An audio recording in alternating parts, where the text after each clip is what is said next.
Welcome viewers, this is Windshear. Today is June 24, 2015, and it is the second day of the Planetside 2 official launch on PlayStation 4.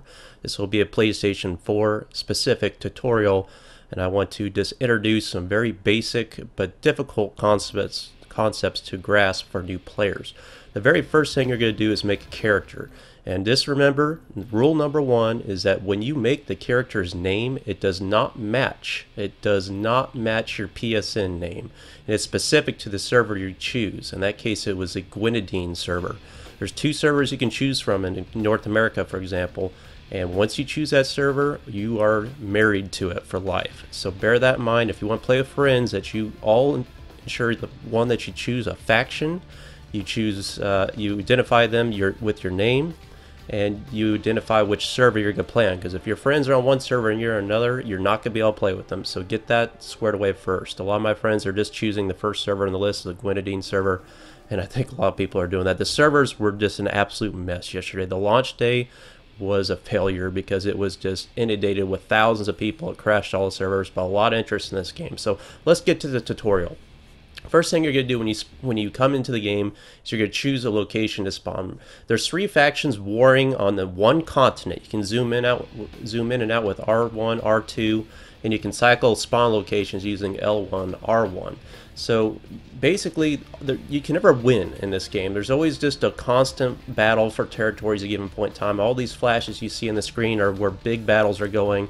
And let me tell you, I just hopped in this morning. I was astonished how many people were playing this morning, because after yesterday was a mess. Bear in mind, you can only spawn on Sunders or a squad leader with an active spawn beacon. So these little green areas are places you can spawn, and they're called Sunders. They're like a minivan, a respawn beacon if you're familiar with Battlefield. So that's what a Sunder looks like, and it has to be deployed in order for you to spawn on it. So I spawned in on this Sunder at this location because it looked like there's a battle going on, and get ready to fight because that's usually how it goes in this game, and you're going to be overwhelmed, you're going to be inundated. It's going to be a completely different experience for you, particularly if you've been coming from like Destiny or Battlefield or Call of Duty and you're frustrated with the lack of decent first-person shooter content out there like I am right now. Now, how to throw a grenade. It's R1, L1 at the same time. This is assuming default keys. That's how you throw a grenade, and they are quite powerful if you actually get them on enemies. The other rule is you just don't go charging up 2v1 because you're probably going to lose. So this game is going to be a bit of a learning curve for you, but I believe if you're patient and you take some time to learn it, you understand, as you have some good team players like this, you'll get revived and you get a second chance. You will make mistakes in this game. When you come up on targets, hitting the R1 button, just like in Battlefield, will spot players. That's what I'm doing here. I'm spotting a Sunder there. And to switch to your class-specific ability, hold triangle. In this case, I'm a heavy assault infantryman.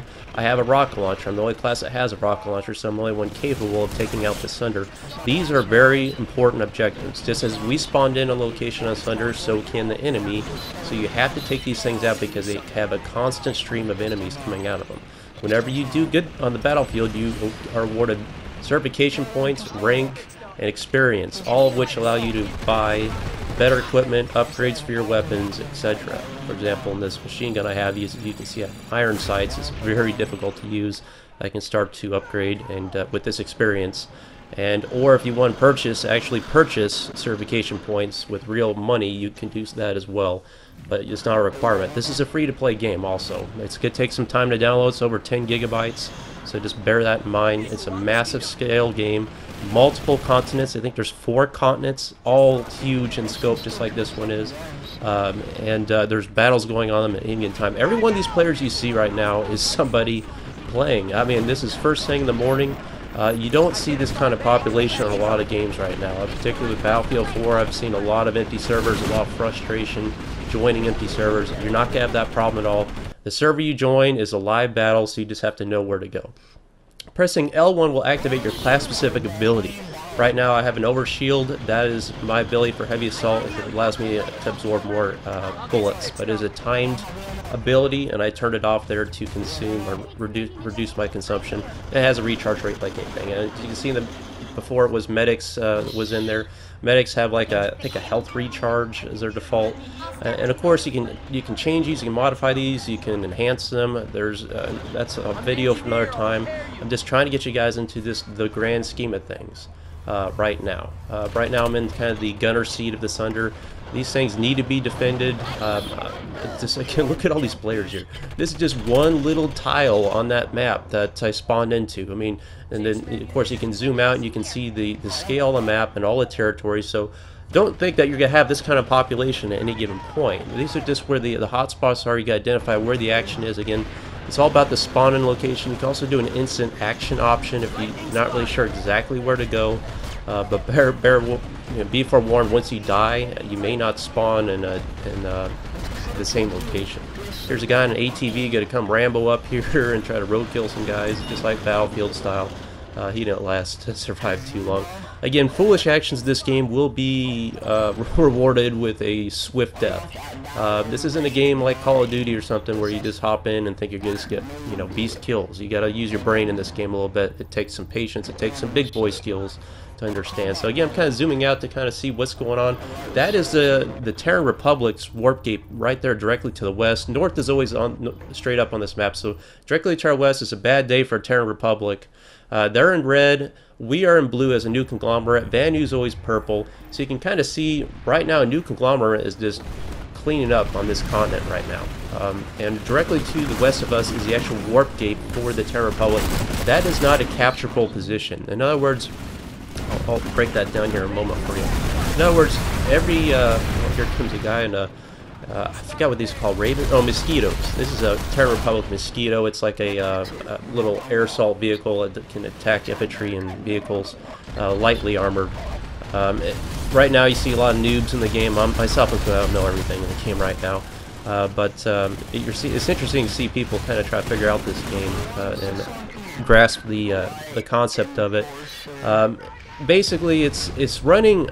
I'd say I've played this in the beta. I think right now they got the graphics stepped down, so don't expect it to be overwhelmed by the graphics. But I think right now they have so many people playing this game that servers are absolutely taxed, and graphically I think they've reduced the resolution a little bit to help with performance. They're not running like they used to in beta. They ran much better in beta. The graphics were better in beta. But right now, I mean, literally, this is the most. I don't think developers were anticipating this level of reception, because the community out there is just desperate. If you're like me, I mean, just every game right now has failed. Next gen as a whole in first-person shooter area is just not what we expect it to be. So everybody's desperate for something new, something fresh. And this has found a good home on console, because there are just millions of consoles out there and many people playing this. As I said, the first day of launch was an absolute catastrophe for this, because you couldn't even log on. They were just shut down, overwhelmed, and when you did get in, the performance was so bad in terms of lag. It was just, they were literally tasked and saturated beyond performance ability. Today it seemed a little bit better, but this server shuts down here a moment for maintenance. They're just, again, just be patient with it, guys. It's going to take some time for them to get this under control. So right now, just bear in mind that the game is not going to be performing the way it should be.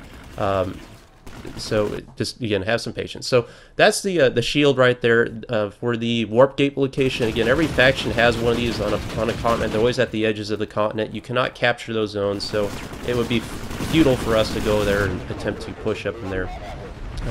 Those are protected zones, so that ensures at any given time that there's a guy going for a good strafe that got took out by, I think, his own mosquito.